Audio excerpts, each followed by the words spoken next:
Biggest lie keeping Christians spiritually stuck is believing you have to clean yourself up before God will come close to you.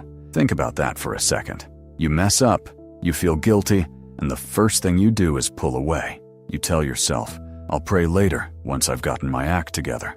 Once I stop doing that thing. Once I feel less like a mess. So you wait, and the waiting turns into days, and the days turn into weeks, and somewhere in there, you go cold. That is the lie. And it is sneaky, because it sounds humble. It sounds like respect, but it is the exact opposite of how God actually works. Here is the truth. God does not wait for you to be clean. He comes close so that he can clean you. It is like a child who falls in the mud and is too dirty to climb into their dad's arms, so they stand there crying instead. But the dad does not care about the mud. He scoops them up anyway, because getting close was always the point. The dirt does not scare him. Your sin does not scare God. He already saw it before you did. The only thing the lie does is keep you standing in the mud, alone, when arms were open the whole time. And once you believe this first lie, it opens the door to a second one that feels even more real. Lie number 2. God is disappointed in you right now. You picture him up there with his arms crossed, shaking his head, tired of you, keeping a list. So every time you come to pray, you come flinching, like you are about to get yelled at. But listen carefully, because this matters. The Bible never shows God as a tired father who is sick of his kids. It shows a father who runs. In the most famous story Jesus ever told, a son takes his dad's money, wastes all of it, and crawls back home in shame expecting to be a servant. And the father does not cross his arms. He runs to him, while the son is still far away, and throws a party. That is the heart you are actually praying to. Not disappointment, delight. The disappointment was never God's.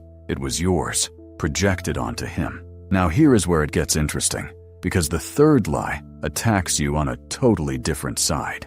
It does not use your guilt. It uses your feelings. Lie number 3. If you do not feel God, then God is not there. You had that one Sunday where worship felt electric, and you cried, and everything made sense. And now, it is 3 weeks later, and you feel nothing. Flat. Dry. So your brain whispers, he's gone. You lost it.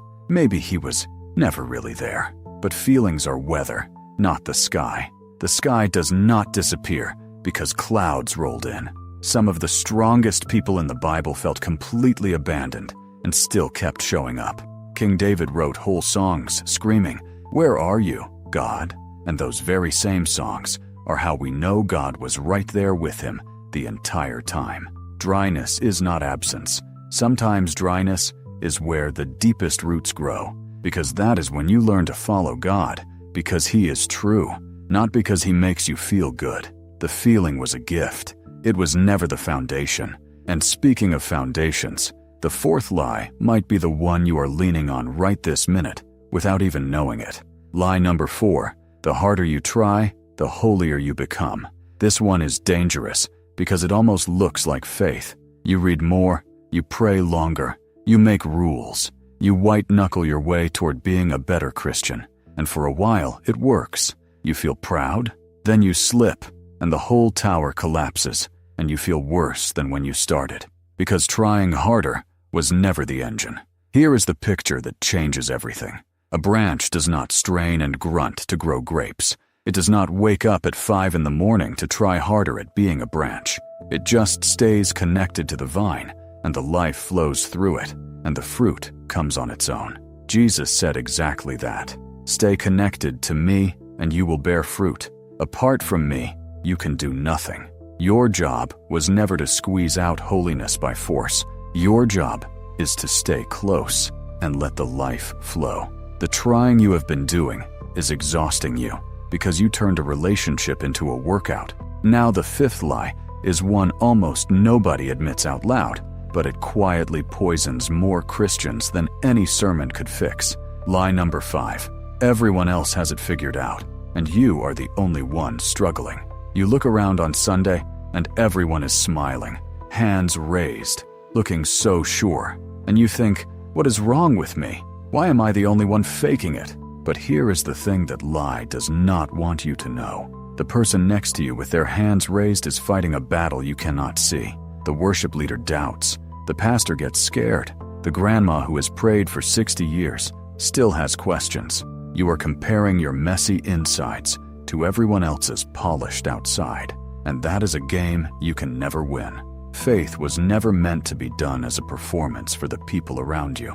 It was meant to be done as a family, where everyone is limping a little, leaning on the same God. The moment you stop pretending, you will be shocked how fast someone next to you whispers, "Me too."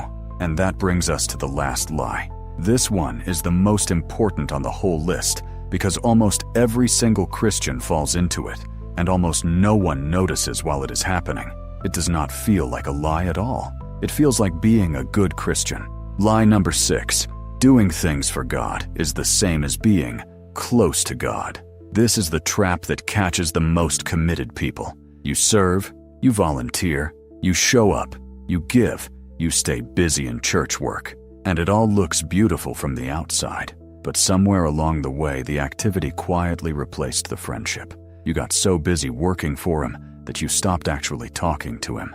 You can spend years building things in God's name while slowly going cold inside. And because your hands are full, you never notice your heart went empty. Jesus had 2 friends, 2 sisters, named Mary and Martha. Martha was rushing around the kitchen, cooking, cleaning, serving, doing everything right, doing it all for Jesus. And Mary just sat at His feet and listened to Him. Martha got frustrated and basically said, "Tell my sister to get up and help me." And Jesus gently said, "No." He said Mary chose the better thing. Read that again. The one doing the most was not the one closest to Him. The one simply sitting with Him was. Service is good, but service was never meant to be a substitute for sitting at His feet.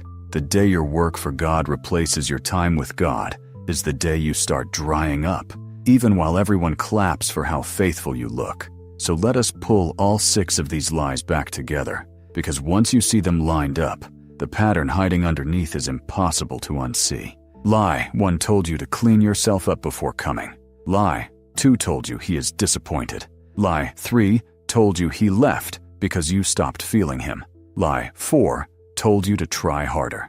Lie 5 told you everyone else has it together. And lie 6 told you that staying busy for God is the same as staying close to God. Do you see what every single one of them is really doing? Every lie pushes you the same direction, away, further from God, and deeper into yourself. They all want you alone, tired, ashamed, and pretending. And the truth underneath all 6 is just one thing. God is not far. God is not waiting for the better version of you. The whole message of the entire Bible, from the first page to the last, is God moving toward people who could never climb up to Him on their own. He came down. He came close. He still does. So here is what I want you to actually do. Today, not someday. Stop waiting until you feel ready, because ready is the lie. Go to Him exactly as you are right now. Messy, dry, tired, unsure, behind on everything. That is not a problem for God. That is the whole point of God. You do not fix yourself and then find Him. You find Him, and He does the fixing. The stuck feeling you have been carrying was never proof that God gave up on you. It was just 6 lies stacked on top of one simple truth that they were all built to hide. You were never too far. You just believed you were, and believing that lie was the only thing keeping you stuck.